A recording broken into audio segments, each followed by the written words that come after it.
tikrųjų nerealus, egzotiškas kraštovaizdis čia Gruzija. Ir turim tokį mažą pastebėjimą, kur be keliautume, vis dėlto visur jaučiasi ta gintaro dvasia. Ir ne tik dėl to, kad kažkada tai per čia driekėsi tas gintaro kelias, bet taipogi yra ir spalvų panašumų. Tie šunys, kurie bėgioja po vietinius kaimus ir miestelius, jie tokios lengvai rusvos spalvos, gintarinės galima pasakyti. Taipogi galvijai, karvės, jos irgi rudos spalvos. Kaip gintaras. Amber Road BC ekspedicija tęsiasi. Po įspūdingos kelionės per Šiaurės Gruzijos regioną Kachetiją keliautojai pasiekė Azerbaidžano Respubliką. Kaukazo kalnai liko už nugaros ir kelias vedė Azerbaidžano sostinės Baku link. Akį traukė sutvarkyti keliai ir išpuoselėti namų fasadai su dailėmis taisyto akmens sienomis. Tačiau beveik visur nėra kelio ženklų ir labai lengva pasiklysti. Sveikas Baku. Miestas šurmuliuoja, o naujos statybos namai ir sutvarkyti parkai primena pietų Europos didmiesčius.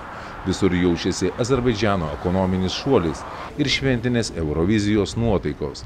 Ekspedicijos dalyviai traukia miestiečių dėmesį, žmonės maloniai šypsosi ir mojuoja rankomis. Prasidėjo oficiali Amber Road BC ekspedicijos dalyvių diena. Susitikimas Baku slavistikos universitete sulaukė didelio akademinės bendruomenės dėmesio, aptarti istoriniai ryšiai. Ekspedicijos dalyviai dalyvavo ekonomikos specialistų susitikime. Valstybės atstovai pristatė Azerbaidžano ekonomiką ir bendradarbiavimo galimybės. Amber Road BC ekspedicijos dalyvius maloniai sutiko Azerbaidžano turizmo ministerijos atstovai. Aptarto šalių bendradarbiavimo gairės ir perspektyvos. Baku susidomėjo gintaro keliu į Kaspijos regioną. Didžiausios Azerbaidžano naujienų kompanijos vadovas džiaugiasi svečiais iš Lietuvos. Amber Road BC ekspedicija pristatyta šalies žiniasklaidai. Įvyko spaudos konferencija. Už 60 km nuo Baku, šalia Kaspijos jūros, randasi Bogustano nacionalinis parkas, kuris įtrauktas į pasaulinį UNESCO istorijos paveldo sąrašą.